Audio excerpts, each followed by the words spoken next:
Bonjour à tous. La Bibliothèque nationale de France conserve effectivement une très belle collection de manuscrits de Claude Debussy, la plus riche au monde. Elle a été constituée autour d'un ensemble important de 50 manuscrits, généreusement offerts à la Bibliothèque du Conservatoire par l'éditeur Jacques Durand en octobre 1924 et conservés depuis 1964, rue de Louvois. C'est donc à cet ensemble prestigieux qu'appartient le manuscrit du Quatuor à cordes numéro 1, seul autographe connu de cette partition composée entre 1892 et 1893 par Debussy, âgé de 30 ans. Donc on va peut-être voir ce manuscrit à l'écran. On a choisi de vous présenter non pas la première page, mais le début du deuxième mouvement. Voilà. Donc, comme vous le voyez, alors le contraste est ce qu'il est. Le manuscrit est ancien, le papier est un petit peu jauni, mais j'espère que vous arrivez à lire tout de même à peu près correctement la partition. Conçu 10 ans avant la création de Péléas, qui révolutionne en 1902 la scène lyrique, est vraisemblablement mis en chantier en même temps que le prélude à l'après-midi d'un faune, qui sera achevé en septembre 1994. Le Quatuor est une œuvre charnière importante dans la production, mais aussi la carrière de Debussy. Il est créé à Paris le 29 décembre 1893 par le fameux Quatuor Ysaÿe, sous le patronage de la Société nationale de musique. Il sera repris quelques semaines plus tard à Bruxelles par les mêmes interprètes, dans un concert consacré pour la première fois entièrement à des œuvres de Debussy. De forme pourtant assez classique, ce qui étonne chez ce compositeur, cette courte pièce a déstabilisé les contemporains et suscité dans un premier temps beaucoup d'incompréhension, voire une certaine hostilité, avant d'être adoptée à l'aube du XXe siècle par tous les grands quatuors. Donc pour mieux apprécier le caractère extrêmement novateur de l'œuvre, j'ai le plaisir d'avoir à mes côtés Edmond Lemaître, qui est titulaire d'un premier prix de musicologie du Conservatoire national supérieur de musique de Paris, ancien directeur du Conservatoire de musique et de danse de Massy, et ancien chargé de cours à l'université d'Évry-Val-Essonne, et qui s'occupe actuellement presque exclusivement de Debussy, en tant que responsable éditorial des œuvres complètes de Claude Debussy au sein des éditions Durand. À ce jour, 21 volumes sont parus sur les 37 prévus pour cette édition monumentale. Le volume consacré aux premières œuvres de musique de chambre, qui est le premier de la troisième série, confié à Roy Howat pour le trio et les 2 pièces pour violoncelle et piano, et à Peter Bloom en ce qui concerne le quatuor, est paru en 2015, donc tout récemment. Et cette présentation aujourd'hui doit naturellement beaucoup à l'analyse très fouillée qui est faite du quatuor et du contexte historique qui entoure sa création.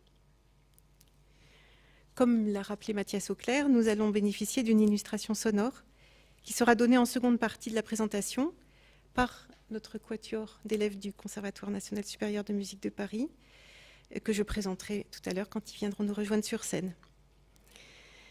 Avant de donner la parole à Edmond Lemaître pour rentrer dans l'analyse musicale proprement dite, je vous propose de resituer l'œuvre dans son contexte historique, en rappelant rapidement sa place dans la vie et l'œuvre du compositeur, mais également plus largement dans la vie artistique française si riche de cette fin du XIXe siècle, et avant d'aborder plus précisément l'histoire du manuscrit, le contexte de composition de l'œuvre et en fait sa réception. Au moment où il commence à composer son quatuor, vraisemblablement en 1892, si ce n'est même plus tôt, Claude Debussy est âgé de 30 ans. Il a remporté 8 ans plus tôt le premier prix de Rome avec sa cantate « L'enfant prodigue ». Et c'est pendant son séjour à Rome qu'un de ses condisciples, le peintre Marcel Bachet, réalise le célèbre portrait qui est conservé aujourd'hui au musée d'Orsay, dont on voit un fragment ici. Pourtant, en 1893, Debussy n'est encore que peu, voire pas connu du grand public.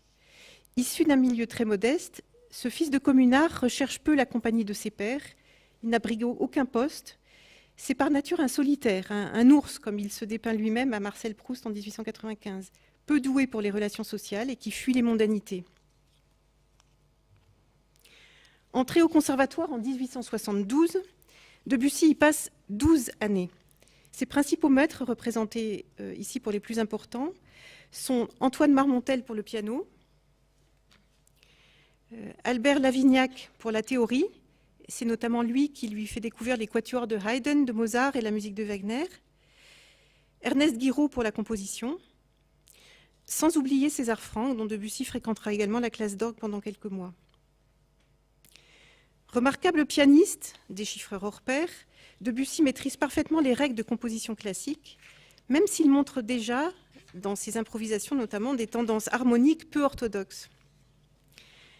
Grâce à Marmontel, il est par ailleurs introduit très tôt dans les salons de grands amateurs aristocratiques et bourgeois en tant que pianiste accompagnateur.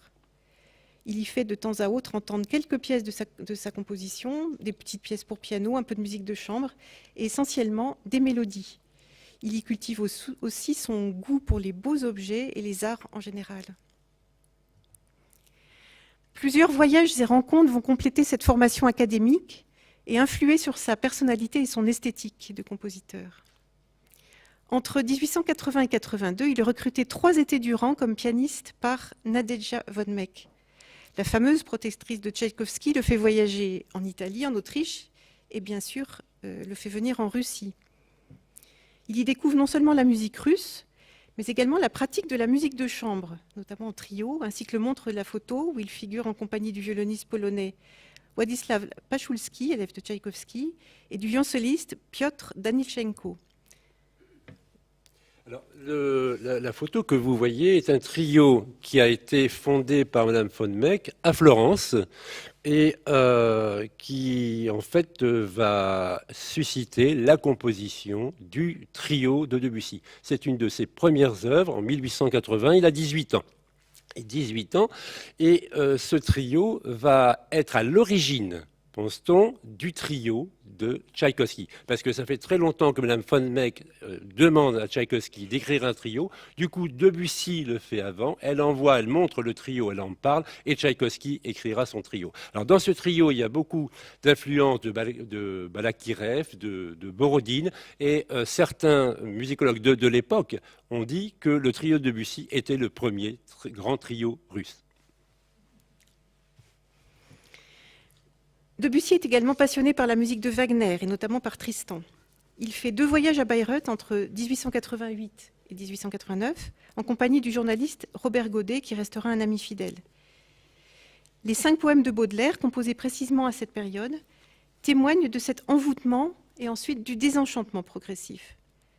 Suite à sa rencontre avec Maeterlinck, Debussy rompt définitivement avec le wagnérisme. C'est à un autre voyage que l'invite en 1889 l'exposition universelle, avec la découverte des arts d'Extrême-Orient, découverte visuelle, mais aussi sonore.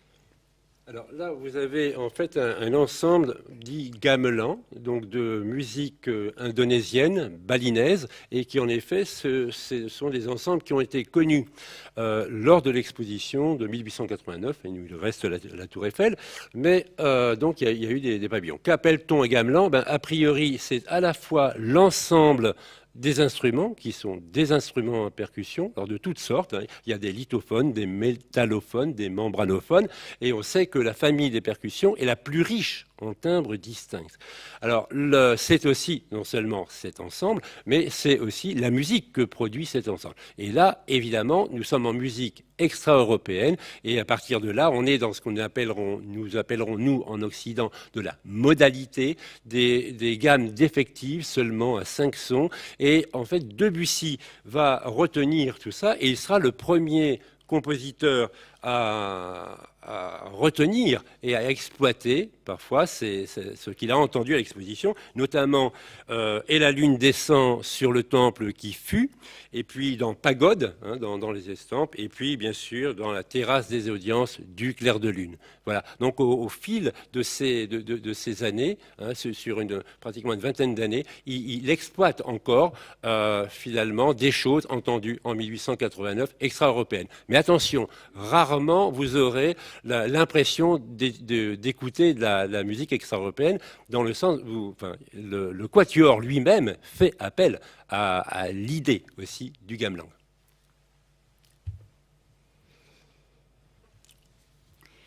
Alors, des personnalités issues d'univers très variés vont également jouer un rôle déterminant dans la carrière de Debussy. On a dit qu'il avait moins d'amis musiciens que d'amis littérateurs, ou en tout cas dans le domaine des arts en général. Au conservatoire, Debussy s'était lié avec le compositeur Raymond Bonheur, que l'on voit ici en compagnie de... Alors, c'est en compagnie ici des Chaussons, donc Madame Chausson ici, hein, et puis Chausson là. Alors, et Debussy, bien sûr, en bas. Alors, en général, on a l'impression toujours que Debussy est beaucoup, beaucoup plus jeune que Chausson et qu'ils ont presque une génération d'écart. En fait, non. Chausson a 8 ans de plus que lui, c'est-à-dire qu'au moment du quatuor, eh bien, Debussy a 31 ans et Chausson 38 ans. Et pourtant, l'écart paraît beaucoup plus important. C'est qu'en fait, ils ne fréquentent pas, ils ne sont pas de la même société. Voilà. Donc pour Raymond Bonheur, c'était ici. Voilà. Et alors Raymond Bonheur, qui a été un musicien, un compositeur important, qu'on a un peu oublié, fait découvrir à Debussy la poésie de Théodore de Banville et de Mallarmé. En fait, Debussy avait une formation très lacunaire, une formation scolaire très lacunaire, et il a beaucoup lu, c'est un véritable autodidacte.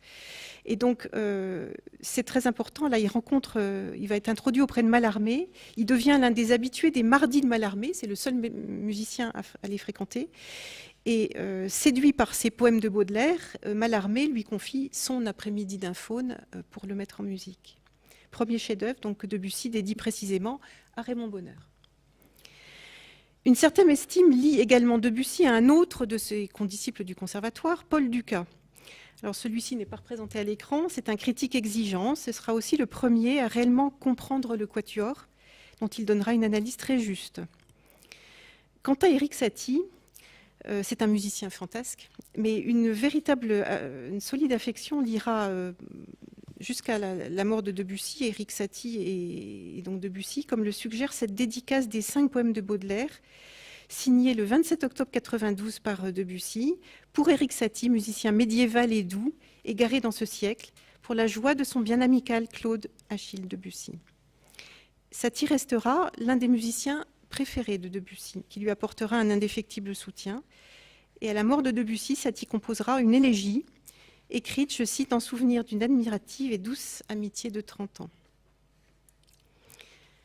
À l'automne 92, Debussy fait une rencontre importante. Il fait la connaissance du poète et romancier Pierre Louis, helléniste, bibliophile, l'auteur des futurs chantons de Bilitis, qui seront publiés en décembre 94, et représentatif de cette mouvance d'avant-garde qui gravite autour de la librairie de l'art indépendant, lieu de rencontre de toute une génération d'artistes de la mouvance symboliste, parmi lesquels Gide, Jean de Tinan, le jeune Paul Valéry, etc.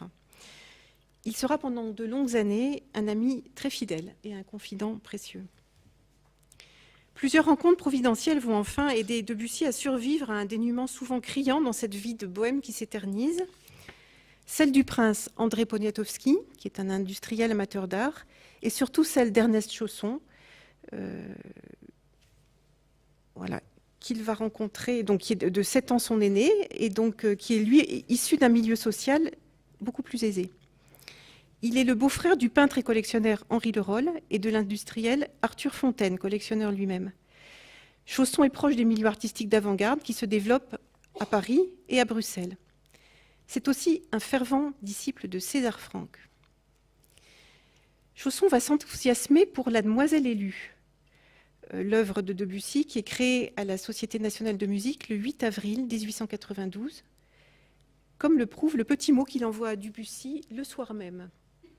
Voilà, donc au verso de cette photo figure cette dédicace à son ami Claude Debussy, Ernest Chausson, en revenant de la Salle Errard, avril 93. Debussy donc passera dans la maison de Luzancy, qui appartient aux Chaussons et au Le Roll, sur les bords de la Marne, d'inoubliables moments de plaisirs musicaux, littéraires et familiaux, en mai et juin 1893. Ces moments inoubliables sont immortalisés par plusieurs photographies, comme celle qui est reproduite ici, et qui le montre, elle est très célèbre, déchiffrant au piano la partition de Boris Godunov chez les Chaussons. Donc je ne sais pas si vous voulez oui, enfin, présenter les... À Luzancy, là on est pendant la composition en fait du quatuor aussi. À Luzancy, il y va régulièrement et ces séances, en fait là c'est Boris Godunov, mais bientôt Chausson va faire des séances wagnériennes où Debussy va accompagner à la fois des chanteurs, en tout cas, et déchiffrer surtout du Wagner. Et puis on va voir que les choses vont se tarir rapidement après une brouille célèbre. Voilà. Et En fait, Debussy donc, rencontre aussi à l'occasion Henri Le Roll, grand collectionneur, peintre lui-même, avec lequel il va garder, même après cette brouille avec Chausson, des liens d'amitié et à qui il offrira la primeur de plusieurs scènes de Péléas. En fait, là, ce sont quelques couvertures de partitions de Debussy qui témoignent de ses liens avec les milieux artistiques.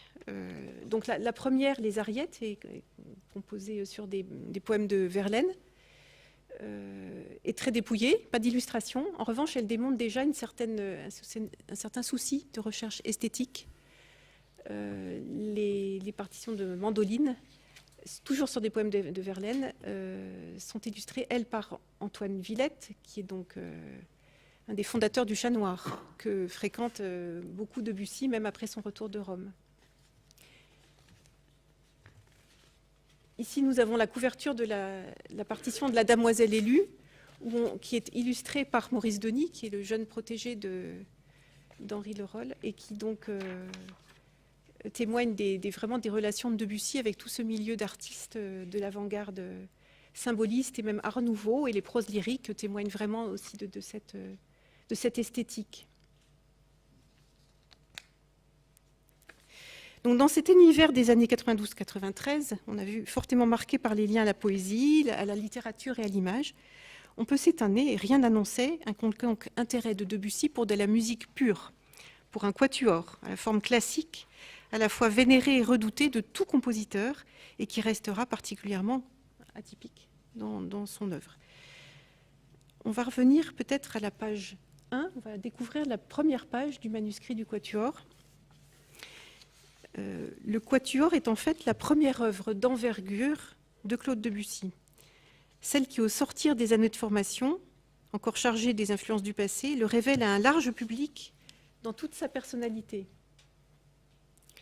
et qui annonce déjà les chefs-d'œuvre à venir. Elle est composée, donc on va le voir, à une période charnière de la vie de Debussy, alors que le compositeur s'attaque à deux monuments. Le prélude à l'après-midi d'un faune, dont l'orchestration débute en 1892 et s'achève en septembre 1994, et Péléas, dont les premières esquisses datent de 1894. Le quatuor inaugure donc ainsi la période la plus féconde du compositeur, celle qu'un de ses biographes, Edward Lochspeiser, nomme la décade Péléas. On peut revenir sur le PowerPoint, s'il vous plaît. Donc là, vous avez un tableau sélectif des 4 principales périodes de création de Claude Debussy, avec la période dite de la jeunesse artistique, avant la maturité, de 79 à 92. Alors, j'insisterai donc, vous voyez en vert, en fait, les œuvres de musique de chambre, hein, les œuvres de jeunesse ici, le quatuor, bien sûr, et puis Syrinx et les 3 sonates de la fin de la vie. Alors, quelques renseignements. D'abord, Syrinx 1913, qui est une œuvre quand même très, très importante. C'est une œuvre, évidemment, qui a été faite, une œuvre, on va dire, incidentale, faite pour une pièce de théâtre qui est Psyché de Gabriel Mouret. Alors, à savoir que les 3 minutes même pas 3 minutes de flûte seule ont complètement éclipsé l'heure et demie ou les 2 heures que dure la pièce de Mouret. Et puis, surtout, c'est après la sonate en la mineur pour flûte seule de Carl Philipp Emanuel Bach, qui doit dater de 1763. C'est la première œuvre pour flûte seule. Et puis, ensuite, c'est aussi la première œuvre pour flûte seule du système moderne Böhm. D'autre part, c'est le premier volet d'une série dont la danse de la chèvre de Honegger en 1921 sera le 2e maillon. Et là, c'est encore pour une pièce donc, de Sacha Derek, La mauvaise pensée, et on a bien oublié Derek alors que la danse de la chèvre est toujours vivante dans les salles de concert. Voilà. La deuxième chose, c'est les 3 sonates. Les 3 sonates qu'on a à la fin de la vie, donc il y a la sonate pour violoncelle en 1915 et piano, puis la sonate pour flûte, alto et harpe, et enfin la dernière œuvre vraiment terminée, qui est la sonate pour violon et piano, qui est terminée en avril 1917, et puis après c'est fini. Alors, en fait, il avait prévu d'écrire 6 sonates, et puis on va dire que sa maladie, son cancer ne lui a pas permis d'aller jusqu'au bout, à savoir que la 4e sonate devait être pour hautbois, corps et clavecin, la 5e pour trompette, clarinette, basson et piano, et la 6e sonate devait normalement réunir l'ensemble des instruments qui avaient travaillé dans les sonates 1, 2, 3, 4, 5 avec l'ajout de la contrebasse. Et puis il y a aussi ces pièces, évidemment ici, du trio dont j'ai parlé tout à l'heure, qui est la première œuvre instrumentale, la première œuvre la plus longue à la fois, et puis les 2 pièces pour violoncelle que nous avons éditées en même temps dans le volume chez Durand des œuvres complètes, qui se trouvent avant le quatuor, parce qu'on fait les choses chronologiquement, et qui sont des œuvres qui ont profité de la recherche et de la synergie internationale au niveau des musicologues. Donc on a découvert de nouvelles sources et on a pu apporter un éclairage nouveau et surtout une édition valable sur le nocturne et l'intermezzo. Voilà. Et on voit donc que le quatuor est assez isolé comme pièce de musique de chambre.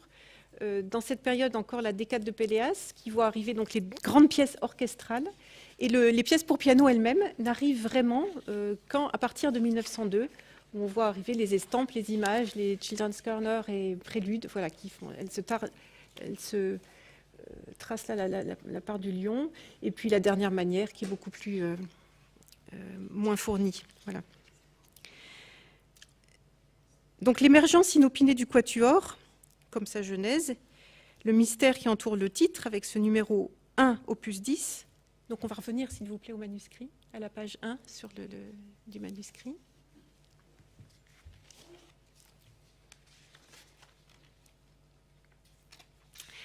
Ce titre et ce numéro d'opus ne sont pas sans poser quelques questions. Quelles circonstances vont en 92 pousser Debussy à sortir du genre dans lequel il se sentait alors le plus à l'aise, donc celui de la musique vocale, pour faire cette incursion dans un domaine qui lui est totalement étranger?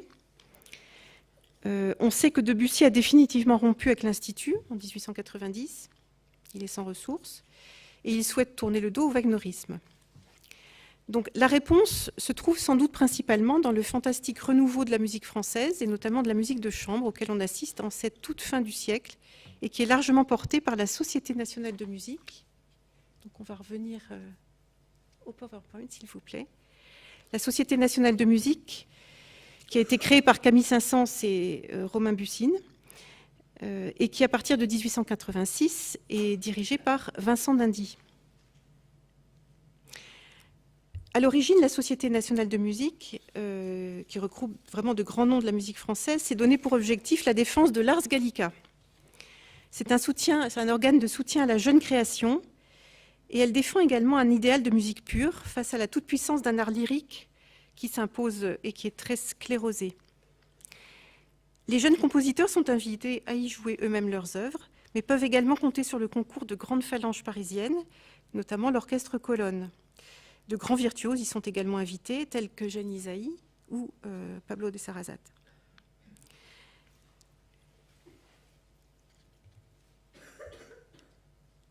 Les programmes de concert montrent la place importante accordée à la musique de chambre. Le tableau ci-joint récapitule les principales premières auditions de quatuor ou de quintette entre 1872, et c'est Alexis de Castillon qui lance les choses, mais c'est surtout le quatuor avec piano de Saint-Saëns qui va réellement relancer ce genre musical. Et on peut le voir dans cette liste sélective, c'est surtout la création du quatuor à cordes de Franck en 1890 qui fait émerger le genre, qui fait réémerger le genre du quatuor à cordes si redouté des musiciens. Alors il faut un petit peu expliciter cette crainte. Depuis Beethoven, en fait, le quatuor est considéré comme la forme la plus pure de la musique instrumentale. Pour Fauré, c'est même la forme qui symbolise la pulsion créatrice elle-même. Pour d'Indy, le quatuor ne peut être que le fruit de la maturité de l'artiste. Cette idéalisation ira jusqu'à paralyser la créativité de nombre de musiciens à l'image de Saint-Saëns, qui attendra des années pour, comme il disait, tricoter en 1899 son premier quatuor à cordes, qui est l'opus 112. Je cite Saint-Saëns, « Si je n'avais pas fait ce quatuor, écrit-il à son éditeur, les esthéticiens auraient tiré de cette lacune un tas de déductions. Ils auraient découvert dans ma nature pourquoi je n'en avais pas écrit et comment j'étais incapable d'en écrire. » Donc, symbole de cette maturité, le quatuor de Franck, basé sur un procédé cyclique, va marquer toute une génération de compositeurs français et restera longtemps un modèle incontournable auquel le jeune Debussy n'échappera pas. Alors, on parle de César Franck, évidemment, et on va parler de cyclisme, non pas de vélo, mais de thèmes, des thèmes ou d'un thème qui revient au cours des différents mouvements d'une œuvre. Alors, chez César Franck, en effet, le cyclisme, qui existe déjà avant Franck, était de mise, c'est-à-dire que ça resserrait l'unité d'une œuvre. Et alors, est-ce que Debussy a suivi, qui a suivi très peu les leçons de Franck, mais est-ce qu'il a suivi les structures de Franck? Eh bien oui, dans un sens, on peut parfois dire qu'il est plus franquiste que Franck, dans le sens où le quatuor, eh bien, peut être analysé comme étant basé sur un seul thème d'un bout à l'autre. Alors, il est aussi formel, le quatuor, que les œuvres de Franck, mais avec beaucoup plus de concision. Debussy aurait dit sans développement superflu ou inutile, c'est-à-dire que l'œuvre est très courte par rapport à une œuvre de Franck. Sauf que toutes ces structures, toute cette mise en place formelle qui est très précise chez Debussy, va être floutée par d'autres choses qui sont la modalité, le pentatonisme, si bien que pas mal de commentateurs de l'époque de la création ou du concert de Bruxelles vont dire que c'est tout à fait informel, ce qui est tout à fait faux. Alors nous disposons de très peu d'informations sur la genèse à proprement parler du quatuor. Les rares éléments permettant de l'éclairer un peu sont essentiellement déduits de différentes mentions présentes dans sa correspondance ou celle de ses proches, ainsi que de quelques esquisses identifiées dans ce petit carnet de Moleskine, conservé dans un très joli étui orné du monogramme de Claude Debussy, et qu'a longuement analysé Denis Erlin, donc, qui est responsable scientifique des éditions Debussy. C'est dans une lettre de février 1993 adressée par Debussy au prince Poniatowski que nous trouvons la première mention de son quatuor. Debussy informe en effet son ami et mécène de l'avancement de divers projets, et notamment il est achevé un quatuor, et il travaille encore aux Scènes au crépuscule, qui d'après une autre lettre ont été mises en chantier en septembre 1992. La conception du quatuor intervient donc vraisemblablement en 1892, peut-être un peu plus tôt. Mais en réalité, même si Debussy déclare que ce quatuor est achevé, il ne sera parachevé que plusieurs mois plus tard, puisque le 2 juillet, Debussy fait part à Chausson de ses difficultés. Je cite Debussy, « Quant au final du quatuor, je n'arrive pas à ce que je voudrais qu'il fût, et voilà 3 fois que je recommence sans succès, c'est étouffant. » On va revenir... Ah non, pardon, on passe encore... Non, excusez-moi. On va revenir sur une autre page. Oui, alors là, on est toujours sur le cahier d'esquisse à gauche et son équivalent dans l'édition, enfin dans l'édition Durand de la collection des œuvres complètes. En fait, parfois, les esquisses sont assez peu parlantes. Il est difficile de s'y retrouver en regardant l'œuvre. Et puis ici, c'est très net, c'est-à-dire que ce que vous avez à cet endroit, eh bien, vous l'avez ici, et en fait c'est ici dans la mesure de répétition, hein, dans le système qui est au-dessus, on a la même mesure, et puis vous avez bien ici les accords qui se terminent. Donc ici, voilà quelque chose de parlant, mais a priori, ce cahier d'esquisse est quelque chose de difficilement exploitable quand on n'a pas mis le nez mesure par mesure dans ce quatuor. Alors il y a une chose que je vais signaler tout de suite, c'est qu'il met fin du scherzo. C'est ce qu'il a écrit. Alors c'est très bizarre parce qu'il doit faire ça en 91-92. Et puis quoi? Et puis il va se passer ceci, c'est qu'il va enlever justement tous les mouvements qui peuvent rappeler les structures anciennes, comme Adagio, si vous voulez, comme Andante, Scherzo et surtout Scherzo, très reconnaissable. Et là, il a quand même mis Scherzo et on verra que ce sera quelque chose de difficilement, je veux dire, plutôt que les critiques auront des difficultés à appréhender le fait que les mouvements dans leur appellation ne correspondent pas aux appellations anciennes. Alors, on va repasser sur le manuscrit autographe, s'il vous plaît. Et donc là, nous nous trouvons au début de ce 4e mouvement qui a donné tant de difficultés à Debussy. En fait, on peut constater que ce mouvement-là, à la différence des autres, s'enchaîne directement, on ne sait pas pourquoi, au mouvement 3, alors que les autres fois, Debussy démarrait chaque mouvement sur un nouveau feuillet. et éventuellement une différence de graphie. Mais en tout cas, le manuscrit ne laisse rien voir de ces difficultés et de ce travail important que signale Debussy. Et le 15 août, en tout cas, Debussy propose à Chausson de lui montrer son quatuor en disant « Je crois décidément pouvoir vous montrer le final du quatuor qui m'aura rendu vraiment malheureux. »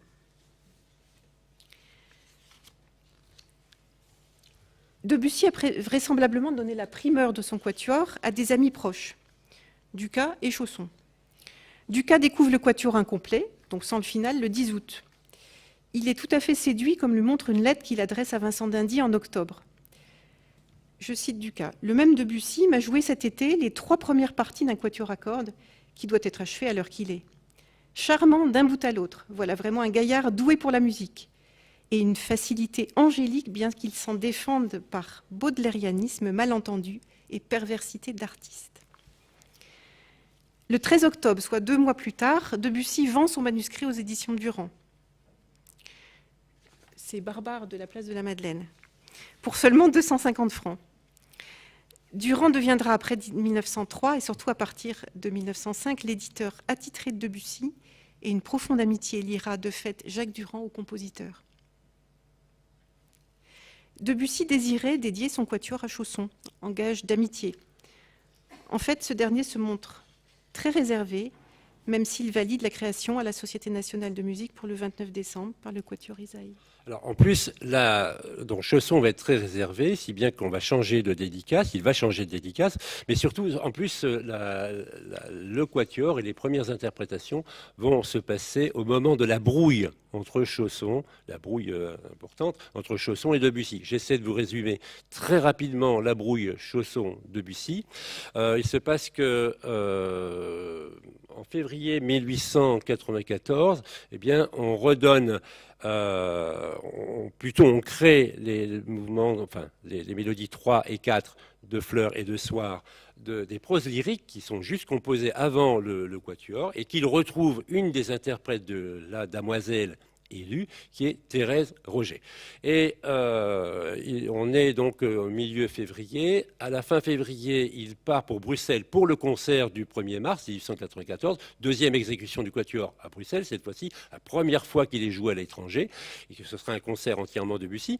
Et à partir de là, il écrit à Bréville, à Pierre de Bréville, il lui écrit, eh bien, tu sais, je vais me fiancer avec Thérèse Roger. Les choses, apparemment, sont allées très très vite, trop vite, selon Pierre-Louis, et bon, très bien. Et il envoie très rapidement une lettre à Henri Leroll, avec qui il a plus d'intimité qu'avec Chausson. Et il dit, voilà, enfin, je vous explique, est-ce que vous pourriez intervenir auprès de Madame Roger, parce que, de bien lui expliquer que surtout, je ne veux pas prendre son argent, enfin, c'est ce que ça veut dire, c'est-à-dire qu'elle pourra profiter de ce qu'elle gagne, et moi, je me débrouillerai sans problème. Puis d'autre part, il dit, figurez-vous que ma dernière petite amie est partie un matin de février. En fait, c'est qu'il vit avec une certaine Gabrielle Dupont, dite Gabi, et que Gabi ne veut pas quitter l'appartement. Donc la chose est quand même difficile.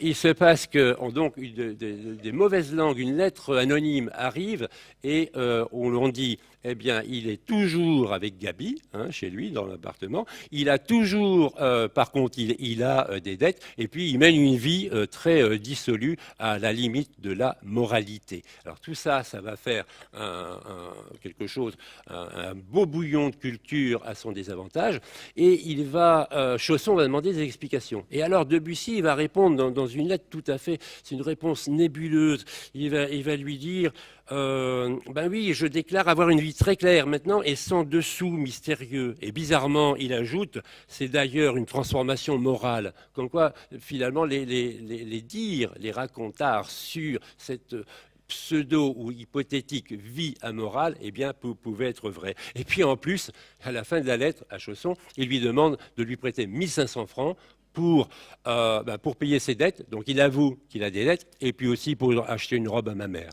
Voilà. Donc à partir de là, tout est consommé, la rupture, et c'est peut-être Madame de Saint-Marceau qui résume le mieux la situation, qui va quand même perdurer. Elle dit dans son journal, le mariage de Debussy est rompu. il y a de terribles mystères sur sa vie. Et enfin, il est malheureux de penser qu'une si belle nature d'artiste vit dans la fange. Seul Pierre-Louis prendra sa défense véritablement, un peu suivi, c'est vrai, suivi quand même par Raymond Bonheur et Étienne Dupin. On va revenir au PowerPoint, s'il vous plaît, pour parler un petit peu d'Eugène Ysaÿe et de son quatuor. À peine plus âgé que Debussy, le célèbre violoniste belge, qu'on voit ici, qui est réputé chanter comme Baillot avec la virtuosité de Paganini, s'est fait connaître à Paris en 1884 par une interprétation éblouissante de l'introduction et Rondo Capriccioso de Saint-Saëns. Il est depuis lors l'invité de très nombreux concerts, publics et privés, et défend avec intensité et panache la jeune école française, avec les sonates de Fauré, de Franck et même du belge Lequeux. Debussy profite d'un voyage de 3 jours en Belgique auprès de Maeterlinck, début novembre 1993, pour faire un crochet par Bruxelles avec Pierre-Louis, et il soumet sa partition à Eugène Ysaÿe, qui lui réserve un accueil très chaleureux. Il lui laisse en fait son manuscrit, ainsi que des parties séparées, dont on ignore si elles étaient ou non autographes ou de simples copies, et n'en a plus de nouvelles. 15 jours plus tard, il s'inquiète auprès d'Ysaÿe, d'autant plus que Durand réclame à grands cris le manuscrit pour faire éditer la partition. Donc je cite Debussy dans sa lettre à Ysaÿe. « Très cher ami, je suis très anxieux d'avoir ton avis sur le quatuor et quel sort lui réserve ton éminence ?» Debussy est un peu anxieux. De fait, si l'on en croit les souvenirs d'Antoine Ysaÿe, le fils du violoniste, la partition se révèle très difficile à mettre au point et il faudra toute la puissance de persuasion d'Ysaÿe pour la faire accepter par les membres de son quatuor.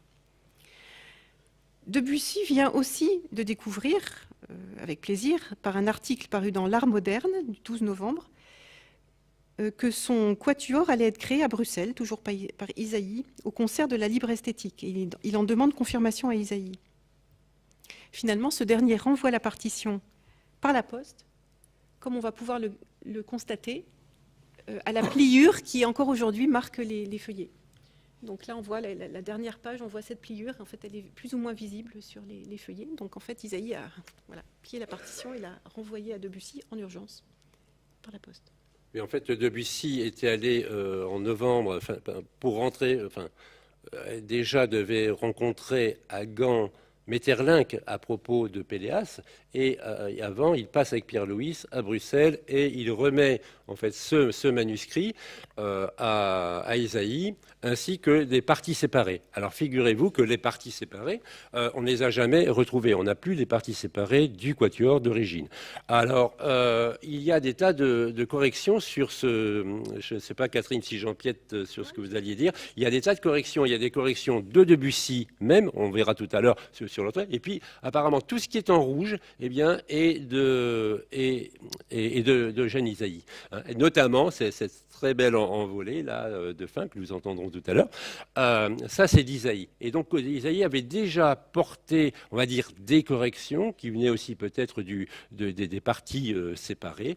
Et en tout cas, c'est un manuscrit qui a servi, je dirais, d'étude aux interprètes, déjà pour le concert du 29 décembre 1893, et puis bien sûr pour le concert du 1er mars 1894 à Bruxelles. Mais entre-temps, Durand avait en janvier, à la toute fin de janvier 1894, édité les parties séparées.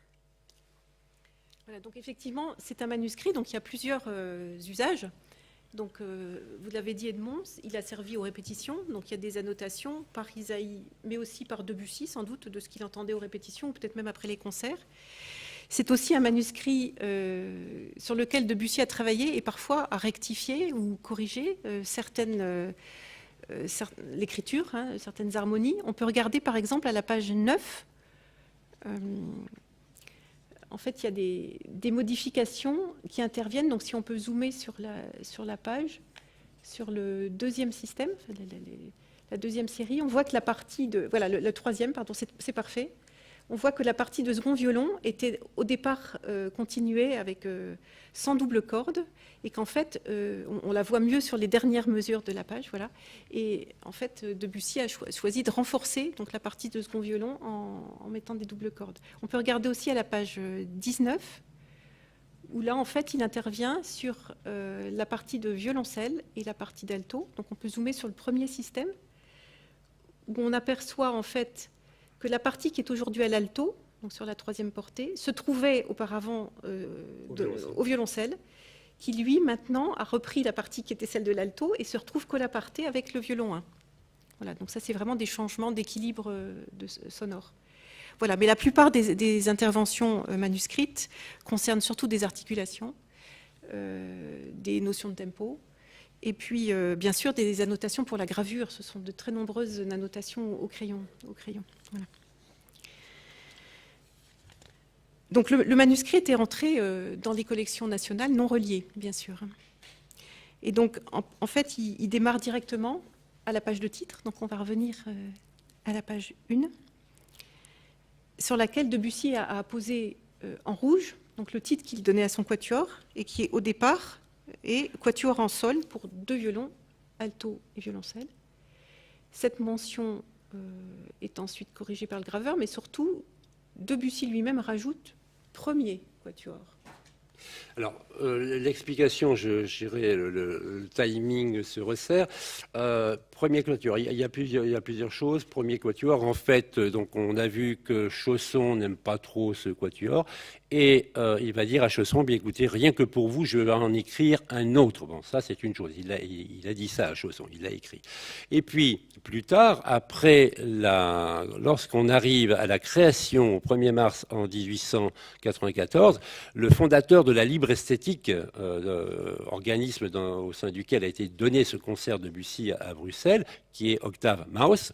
Octave Maus va dire, bon, ben ça y est, maintenant il est en train d'en composer un deuxième, et même le troisième mouvement est déjà écrit, terminé. Donc ça a jeté une confusion. Il n'y a jamais eu de second quatuor de Debussy. On va revenir au PowerPoint, s'il vous plaît, pour voir une photo. On a la chance d'avoir une photo de la création parisienne du quatuor de Debussy, donc le 29 décembre 93, salle Pleyel. On voit en fait que on voit beaucoup de personnes sur l'estrade, derrière les musiciens, et dans l'ordre, on a Eugène Ysaÿe à gauche, et puis juste à sa gauche, le violoncelle, Joseph Jacob. Or, ça n'est pas du tout la disposition habituelle aujourd'hui des quatuors. Donc, suit encore le violon 2 et puis ensuite l'altiste. Violon 2 et altiste. Voilà. Et en fait, c'est une disposition qui était la disposition classique qu'on connaît, celle du quatuor Allard, là qu'on voit représentée d'après une gravure donc, de Hilmarer vers 1875, où on voyait Allard et Francôme effectivement côte à côte à cette période-là. Et en fait, cette disposition a pour effet qu'on entend beaucoup moins les deux violons, les deux instrumentistes qui sont au centre du quatuor, qui sont le violon 2 et l'alto, alors que les ouïes du premier violon et du violoncelle, bien sûr, sont tournés vers le public, et que dans l'équilibre sonore, l'effet est très important. Donc, à la suite de ce concert, en fait, la réception est très diverse. À Paris, en fait, on ne trouve aucun compte-rendu dans la presse habituelle, mais ce qui est très courant pour la Société nationale de musique et ses créations d'avant-garde. Il faut aller chercher dans le guide musical, donc l'organe belge, pour trouver une appréciation. Donc, les appréciations vont se multiplier, et encore plus après la création bruxelloise, le 1er mars 1994. Il y en a certaines très positives, comme celle de Guy Ropars dans le guide musical, influence de la jeune Russie, poésie des thèmes, etc. Celle de Lucien Solvay, qui souligne le talent de Debussy, la finesse, la grâce, qui sont des choses très, très générales. Octave Maus, le 4 mars, qui parle d'inspiration juvénile, de mélodies rêveuses, etc. Il y a aussi des appréciations extrêmement négatives. Debussy dira qu'il a été éreinté par Maurice Couffrat, qui l'accuse d'être un adepte de la nouvelle école du pointillisme musical et de l'amorphisme universel. Voilà. Qui manquerait d'inspiration, etc. En fait, le quatuor va être défendu très souvent par Ysaÿe, puis par ses élèves, son élève notamment Mathieu Kriegboom, qui va créer son propre quatuor. Et après 1902, il sera au répertoire de tous les grands quatuors. Voilà, donc on va maintenant appeler sur la scène nos musiciens qui vont nous faire entendre donc, cette musique et nous faire comprendre pourquoi elle a tellement déstabilisé à l'époque les auditeurs, à l'époque et encore aujourd'hui, je pense.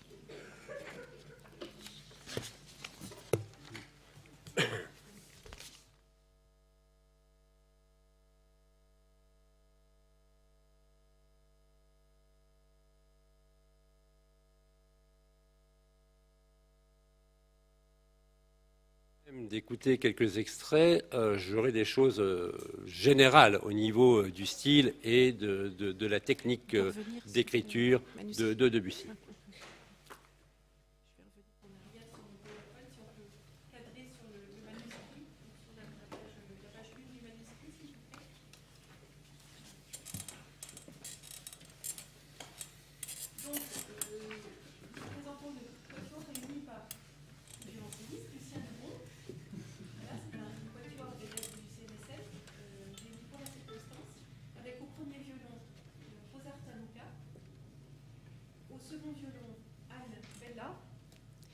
Et à l'alto, Maxence Grimbert-Barré.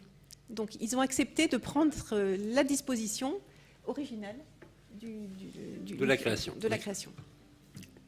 Très bien. Donc, je commencerai par des points généraux sur cette analyse.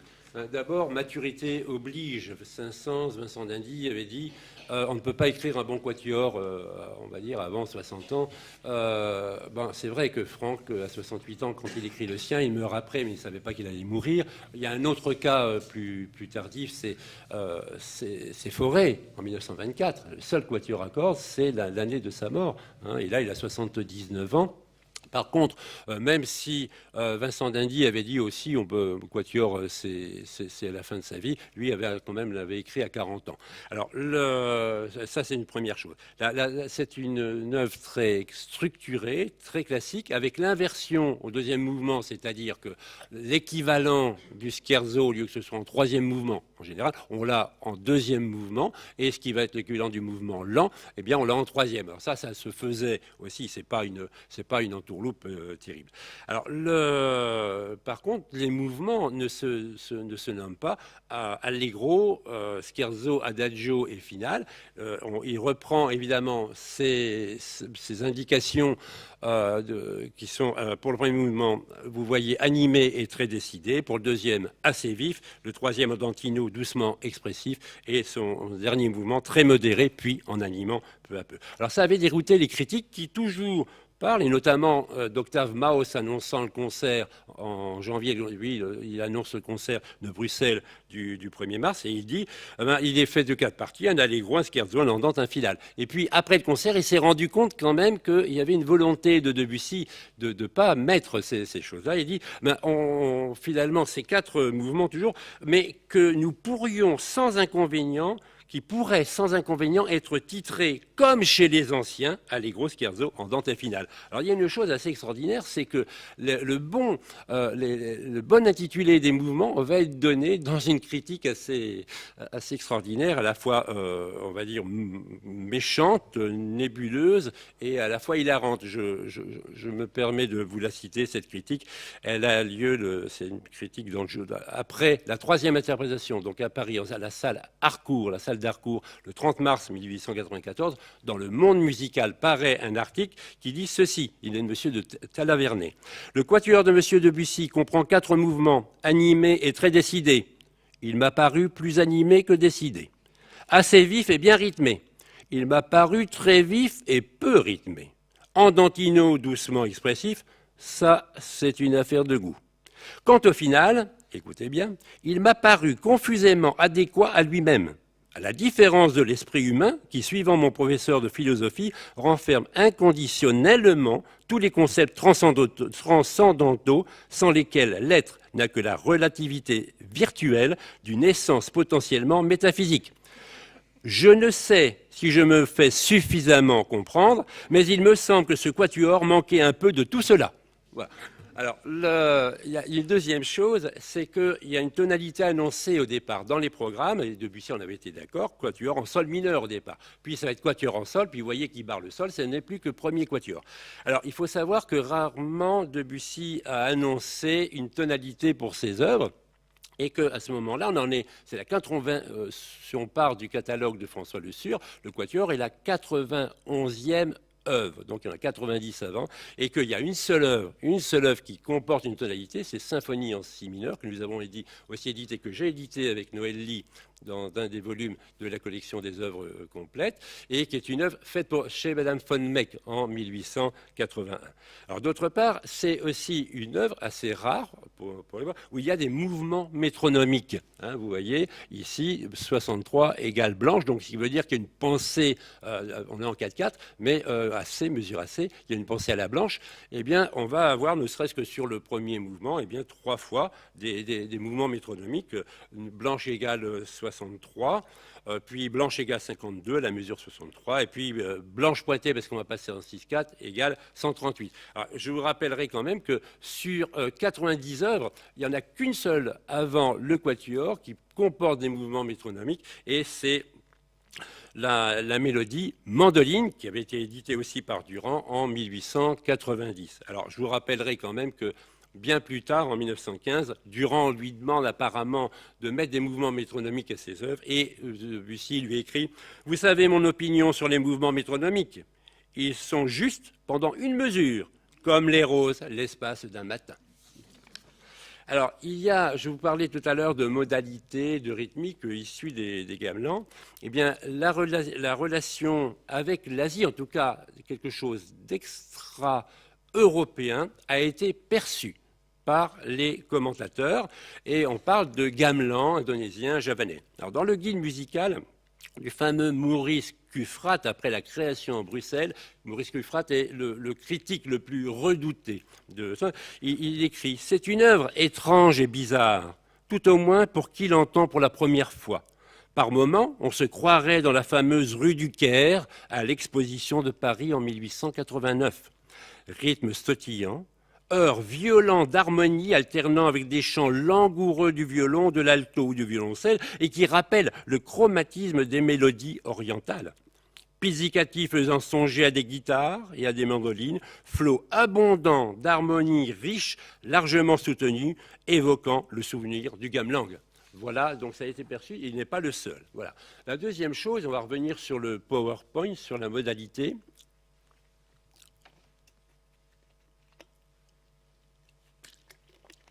Le quatuor est dit en sol, donc sol mineur, sol, et puis premier quatuor. C'est qu'en fait, on n'est pas vraiment en sol mineur, en fait, c'est un mode, on barre bien sur sol, mais c'est un mode, comme les modes grégoriens, c'est un mode du plein chant. C'est un mode de mi, qui est le plus troublant des modes du plein chant, transposé en sol. Alors regardez, si je prends sur une octave le mode de mi, vous avez mi, fa, sol, la, si, do, ré, mi. En rouge, c'est la place des demi-tons. Il met 2 bémols à la clé. Donc vous transposez sol, la bémol, il met un la bémol, un la en accident, si bémol, do, ré, mi, bémol, fa, sol. Voilà la transposition du mode de mi en sol. Ça se faisait même au temps on va dire, historique du plein chant, et souvent c'était plutôt le premier mode, le mode de ré, qui était transformé, qui était transposé en sol, ce qui permettait de faire un mode de sol avec un si bémol. Donc c'est vraiment, on est sur quelque chose de la modalité, de la vraie modalité. Alors, d'autre part, il y a une ambiguïté modale tonale. Pourquoi? Eh bien, parce qu'en mode de mi, la dominante est do, au 6e degré, parce qu'à cette époque, le si, au Moyen-Âge, ne peut avoir aucune fonction. D'ailleurs, il n'existe pas. Par contre, quand le mode de mi est transposé en sol, la dominante est ré. Donc on est dans quelque chose de modal, mais avec 2 notes pivots qui sont sol et ré, et qui dans ce cas-là sont aussi les notes pivots de sol majeur et de sol mineur. Donc vous comprenez qu'il y a à la fois cette ambiguïté, ce flottement entre modalités qui se construit aussi autour des notes pivots qui sont aussi celles de la tonalité de sol, qu'elle soit majeure ou mineure. Voilà ce que je voulais dire au niveau de de cette ambiguïté. Alors, il y a bien sûr des traces de franquisme. Alors, il y a une idée principale que l'on retrouve partout, mais que l'on n'identifie pas forcément, parce que il y a une telle métamorphose de cette idée du départ que, eh bien, on est sur un vrai kaléidoscope à partir d'une seule source. D'autre part, il y a un souci de la couleur, comme dans les gamelans, le souci aussi du pentatonisme. Alors ça aussi, c'est pris au gamelan. Vous n'allez pas ressentir quelque chose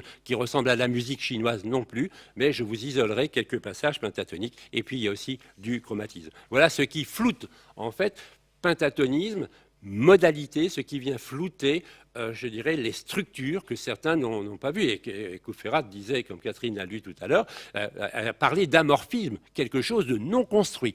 Eh bien, c'est ces choses-là qui ont vraiment embêté les critiques de l'époque. Alors, on va revenir sur la première page du Quatuor. Voilà. Alors, ici, on va entendre, alors, je vais vous le dire, donc, voilà ce thème ici qu'on va entendre pour l'instant au violon, vous voyez, sur ces trois mesures.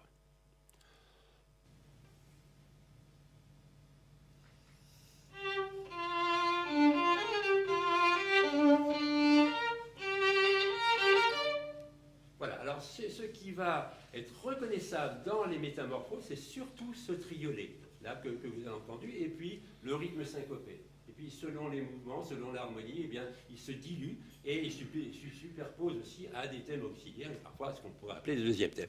Alors une deuxième chose, c'est que vous avez si bémol, mi bémol à la clé. Le la bémol appartient ici à ce qu'on appelle un accident, ce qui vous permet d'avoir un deuxième degré, un demi-ton. Et puis alors ce qui se passe, il y a une chose assez extraordinaire, c'est qu'au départ, il avait écrit pour le violoncelle, on va l'entendre les trois premières mesures, il avait écrit sol, la, bécard. Alors est-ce qu'on peut avoir au violoncelle avec la bécard, si vous voulez, les trois premières mesures, avec la bécard, s'il vous plaît. Avec la bécard, on commence les deux fois. Voilà, et on va le refaire cette fois-ci. Donc du coup, il a tâtonné et il met ici au violoncelle sur la bémol. Ça, c'est au crayon et c'est Debussy qui l'a mis. Et là, c'est encore mieux parce qu'on a quelque chose, l'ambitus de cette mélodie ici au violoncelle est beaucoup moins étendue que celle du violon, c'est pas le thème, mais par contre, il affirme dès le départ ce rapport de seconde mineure sur les deux premiers degrés. Allons-y.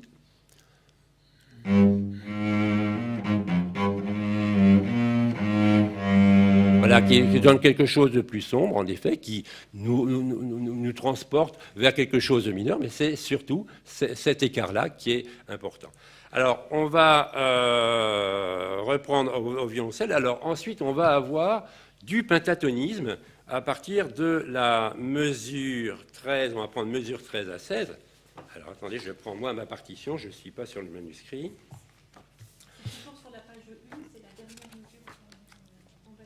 Voilà. Alors, le pentatonisme, c'est quelque chose que vous avez chez les Chinois, mais vous avez ça dans le mode grégorien numéro 1, le mode de ré, ré, fa, sol, la, do, la, sol, fa, ré. Ça, si je dis ça, ça fait chinois. Si je fais ré, fa, sol, la, do, la, sol, la, sol, fa, sol, la, premier mode grégorien, ré, fa, sol, la, do. Eh bien, si vous le mettez dans un autre ordre, ça va vous faire de la musique chinoise. Hein. Par contre, c'est les appuis. Les appuis vont faire que vous n'êtes plus du tout dans la Chine, vous êtes dans l'Occident du plein champ. Alors ça, ce mode, on va avoir ici les notes Do, Ré, Sol, Fa, Sol, La, Sol, Ré, puis Do pour la voix terminale de la deuxième fois. Et ça, c'est un pentatonisme emprunté au mode dorien, au premier mode grégorien. Allons-y.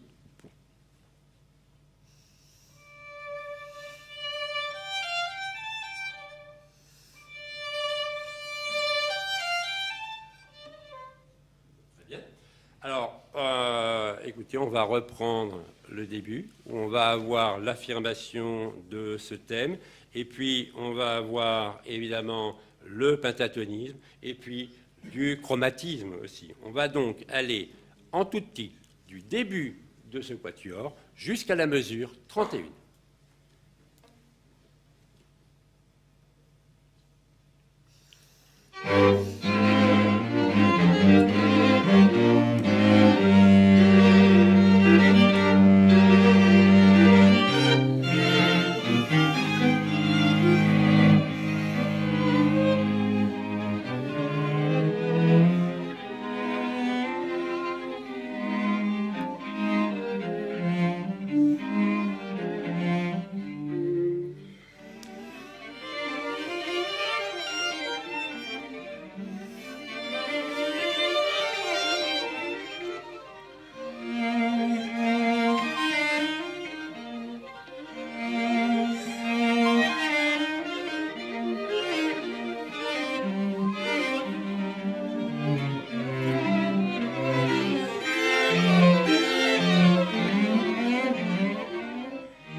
qu'un seul thème dans ce premier mouvement. Je décortiquerai seulement le premier mouvement. Non, il va y avoir un thème auxiliaire. Ce thème auxiliaire, on l'entend à la mesure 39 au violon.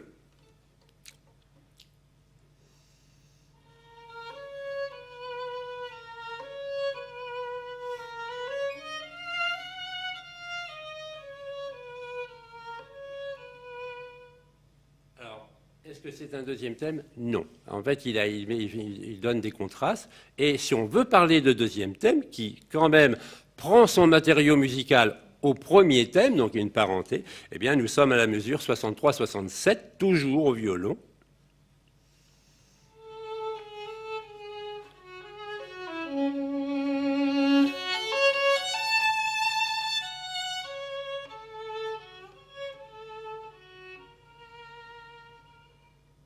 Voilà. Alors, on va reprendre en tout petit de la mesure 61. Vous allez voir, le violoncelle annonce le premier thème pour le mettre en contraste avec ce second thème.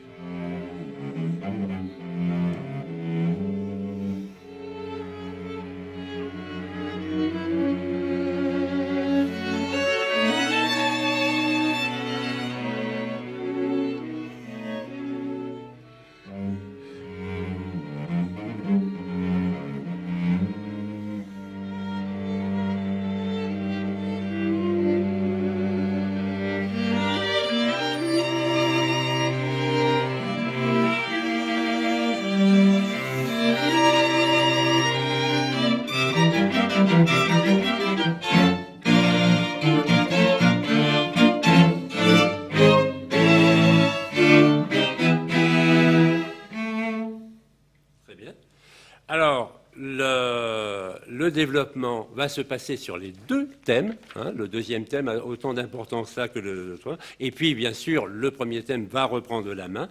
Et on va terminer l'ensemble de ce premier mouvement, eh bien, tout à fait pentatonique, sur 5 notes, si bémol, do, ré, fa, sol, qui forment comme une coda. C'est une coda, une strette et finale, à laquelle vous aurez... vous allez avoir droit, donc la fin du premier mouvement. Donc on part de très animé, blanche pointée égale 138.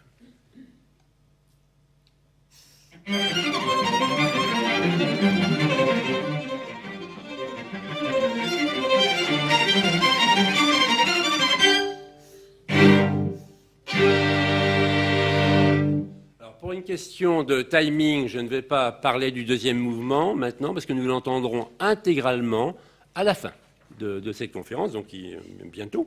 Alors le troisième mouvement, andantino doucement expressif. Alors regardez le ton, si on veut donner une tonalité, c'est ré bémol majeur. Alors ça, c'est assez extraordinaire, parce que ré bémol majeur, c'est en harmonie de do dièse. Et sol, do dièse, eh bien, c'est un triton. Alors ça, c'est très osé, surtout quand on a utilisé des modes grégoriens au départ. Et c'est un peu un pied de nez, on va dire, aux règles même harmoniques. La carte augmentée est toujours assez, pas très bien vue comme relation. Voilà. Alors, dans cet andantino, on va aller du début en tout petit, alors, avec les sourdines. Alors, c'est dans ce passage, ça a été le plus transcrit, notamment pour orgue, ça allait très bien. Et quand il y a eu parfois des extraits du quatuor chez Durand, eh bien, ça a été ce passage-là qui a été pris. Sinon, il y a eu bien sûr des transcriptions de l'intégralité. Alors, le passage, au départ, il n'y a pas de sourdine, puis arrive le passage en sourdine, et c'est dans ce mouvement où on fera la relation notamment avec Balakirev, mais aussi Borodine, c'est-à-dire qu'il y a une influence des Russes. D'abord, il connaît Boris et Goudounov, bien sûr, et il connaît la musique des Russes, qui était diffusée d'ailleurs en France. C'est pas seulement grâce à Mme von Meck, mais qui était diffusée depuis Leipzig, parce que depuis la Russie, on ne pouvait rien faire. Donc, il y avait une maison qui s'était fondée à Leipzig pour diffuser les œuvres, et notamment les œuvres de chambre des Russes. Allons-y, donc, sur le troisième mouvement, du début jusqu'à la mesure 27.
première partie de ce troisième mouvement. Et on va enchaîner des mesures 28, c'est-à-dire juste ce qui vient après. Vous allez voir, les sourdines vont disparaître. C'est fait un petit peu plus vite. On est 88 à l'accroche, toujours mouvement métronomique, avec des phrases à l'alto, proches du récitatif.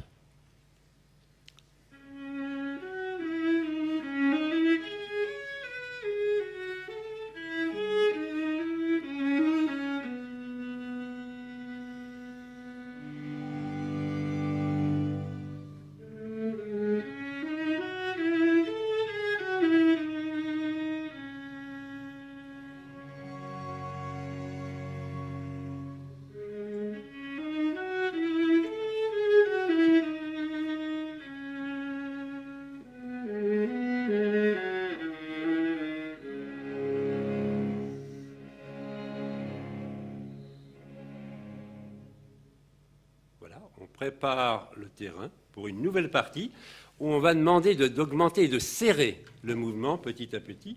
Et on va partir de la mesure 62 jusqu'à la mesure 81.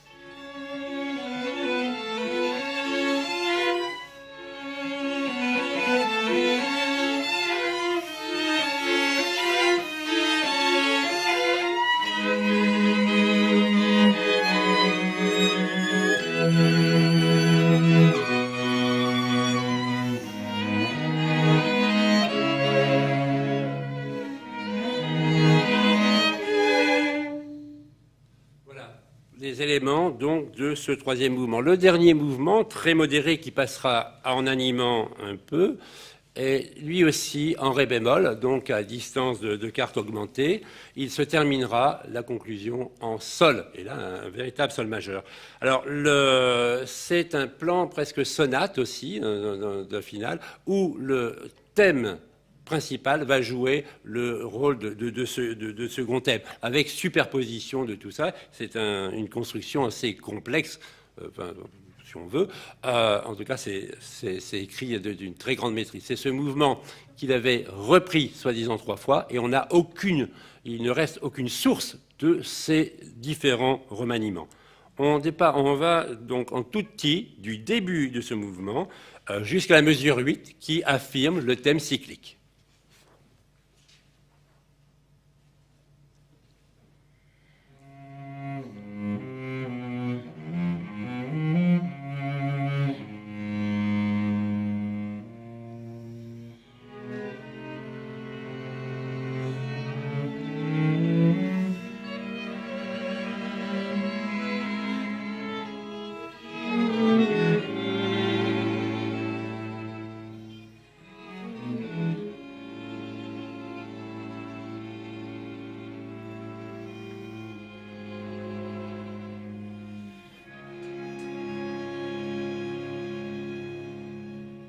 Alors, il y a une chose extraordinaire, ce matériau musical est extrait et pris au thème cyclique. Vous voyez, on ne le reconnaît pas. Ce qu'on reconnaît, c'est le triolet, c'est la figure ternaire de ça.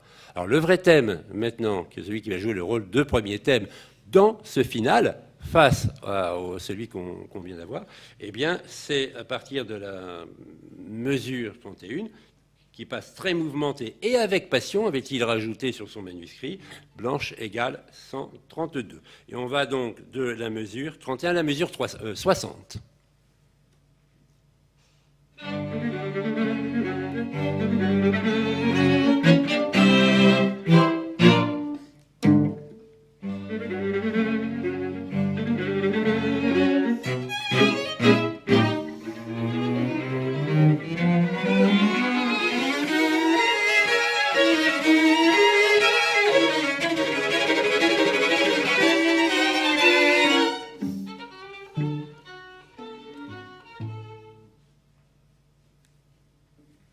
Nous allons entendre la toute fin du quatrième mouvement, donc de la quatrième, de la fin du quatuor, avec ce qui, encore une fois, va servir de coda sur la base du dernier thème, très vif. On va partir du numéro 24 jusqu'à la fin, et avec l'exécution, bien sûr, de cette envolée mise que vous allez voir en rouge sur le manuscrit, qu'on a déjà vu peut-être tout à l'heure, et qui a été rajouté par Eugène Ysaÿe lui-même. Voilà.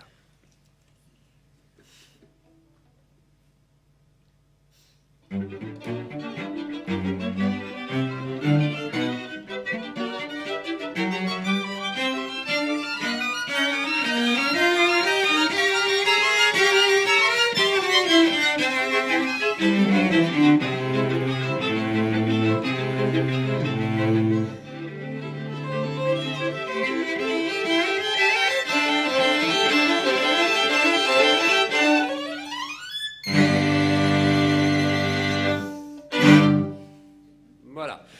Alors, on va revenir au deuxième mouvement que nous allons entendre intégralement. Alors, le deuxième mouvement, eh bien, fera dire au jeu de la mandoline, on aurait presque pu dire que c'est du banjo, pratiquement.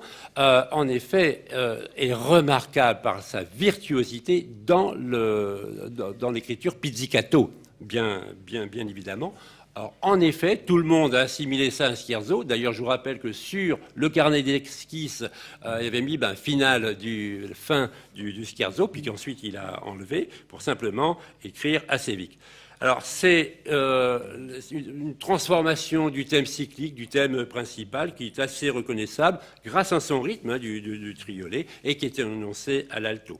Voilà. Alors, il y a, comme dans un scherzo, une partie centrale, mais sans que ce soit écrit, bien sûr, trio. Et ça, c'est une volonté de Debussy de se démarquer, on va dire, d'une structure trop officielle. Alors, il faut savoir que ce scherzo a été remarqué, donc je vous parlais tout à l'heure de M. Mauss, Octave Mauss, le fondateur de l'esthétique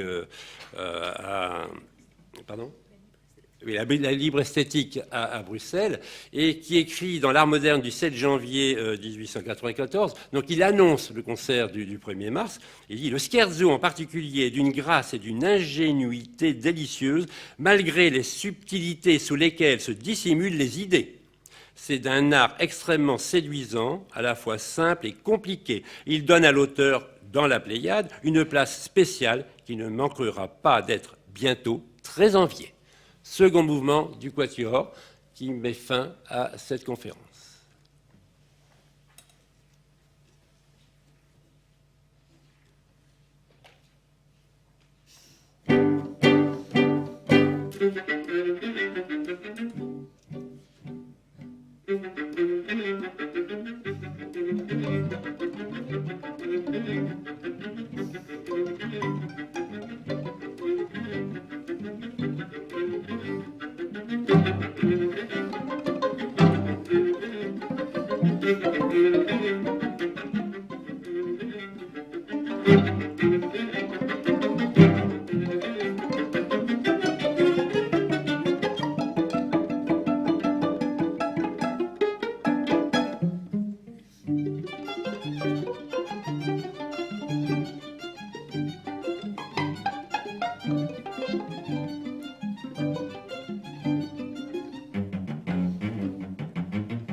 Merci. Merci beaucoup pour cette très belle, ce beau partage d'émotions et cette très belle démonstration à plusieurs voix. Merci, oui, de vous être prêté d'abord à tous les extraits que j'avais définis, et puis à cette interprétation du second mouvement dans son intégralité, et puis d'avoir pris la disposition du quatuor à l'art tel que ça avait été fait, tel que vous avez pris disposition prise par Isaïe lors de la création à Bruxelles et à Paris. Merci beaucoup. Alors, je sais que vous avez un concert à 20h à Saint-Roch. Alors, je vais vous libérer. Merci encore.